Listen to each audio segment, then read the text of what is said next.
दोस्तों, कभी कभी एक ऐसा समय आता है हमारे लाइफ में कि हम किसी को बिना जाने बिना देखे ही उसे टीज करते हैं, परेशान करते हैं, जिसे बुलिंग कहा जाता है। Bullying means horrifying someone, it makes someone feel afraid, यानी कि वो डरा हुआ महसूस करता है। वो अपने आप को दूसरों के सामने नीचा समझता है कि मैं उसके लायक नहीं हूँ, कमज़ोर समझता है। कुछ ऐसी बातें हैं जिसका हमें ख्याल रखना चाहिए, तो आइए जानते हैं।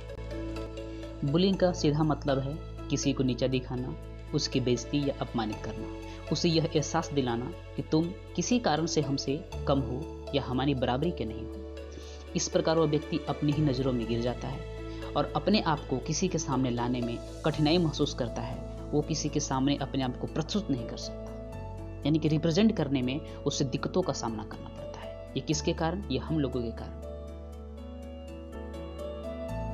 The first one, that girl you called fat, she is starving herself. It में भी ये हो सकता है कि आपने जिस लड़की को मोटी कहा, वो लड़की को भोजन न मिल रहा हो, यानी कि वो स्टार्विंग भी कर सकती है, फास्टिंग भी कर सकती है, यानी कि अपने से प्रयास वो कर रही है, लेकिन आपने उसे मोटी कहा। Second, that girl you called a slut in class today, she is a virgin. आपने जिस लड़की को स्लट कहा कि you are a slut, it means ये कोई जरूरी नहीं कि वो स्लट हो, वो वर्जिन भी एक हो सकती है। मतलब कि उसने ऐसा कुछ भी गलत काम नहीं किया, उसके जो व्यवहार है बिल्कुल अच्छे हैं, लेकिन आप अपने रवैये से अपने तरह से उसे जज किया और जज करके उसे स्लट कहा।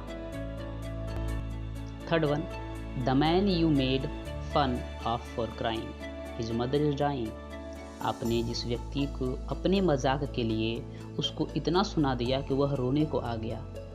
हो सकता है उसकी माँ घर में बीमार हो या उसकी माँ घर में अपनी ज़िंदगी की जंग लड़ रही हो, लेकिन आपने उसका मजाक बना करके उसे रुला दिया। ऐसा भी पॉसिबल हो सकता है। Fourth, that black girl you teased for her skin colour, she already had pain of rejection for marriage. जिस लड़की को आपने ब्लैक कलर के कारण, डार्क कलर के कारण ब्लैक गर्ल कहा, हो सकता है उसके अपने लाइफ में बहुत सारे ऐसे प्रॉब्लम्स हों, जिसमें से कुछ ऐसे भी हैं यानी कि उसके कलर के कारण शादी के लिए रिजेक्शंस हों। The gay boy you punched in the hall committed suicide a few days ago. कभी कभी हमारे लाइफ में ऐसा भी होता है कि हम किसी को सबके सामने इस प्रकार से प्रस्तुत कर देते हैं या उसकी कमियों को बाहर निकालते हैं कि उसे बर्दाश्त नहीं कर पाता और वो सुसाइड कर लेता है। जिस प्रकार का सिचुएशंस यहाँ पे देखने को मिल रहे हैं कि एक गे बॉय को आपने गे कहा और उसने सुसाइड कर लिया, यह उसे बर्दाश्त नहीं हुआ। Sixth one is that boy you pushed down the other day, he has already being abused at home. यानी एक लड़के को आपने धक्का देकर के नीचे गिरा दिया अपनी गुमानी में, उसे घर पर भी इसी प्रकार के प्रताड़ना को सहने को मिलता हो, घर के सदस्य, परिवार के सदस्य भी उसे इसी प्रकार से प्रताड़ित करते हों, यानी कि घर और बाहर दोनों जगह पर उसे परेशान किया जा रहा है। Seventh, the boy you called poor, he has to work every night to support his family. बिना जाने उस लड़के के इतिहास के बारे में, उसकी कहानी के बारे में आपने उसे पुअर कहा, गरीब कहा। इट में भी ये पॉसिबल है, यह हो सकता है कि वह प्रत्येक रात अपने फैमिली को सपोर्ट करने के लिए काम करता है, यानी दिन में अपने लिए काम करता है और रात में अपने फैमिली के लिए काम करता है।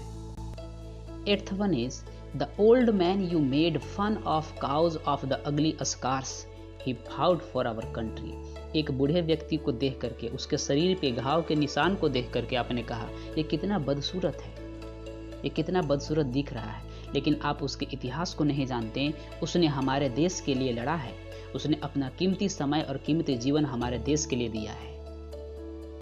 इस व्यक्ति को देख करके आपको लगता है कि हम उसके बारे में जानते हैं, तो अनुमान लगाइए कि आप उसके बारे में क्या नहीं जानते हैं। तो इसलिए स्टॉप बुलिंग। कम से कम हम ये तो कर ही सकते हैं कि किसी को ऐसा ना बोलें जिससे उसे अंदरूनी तकलीफ हो।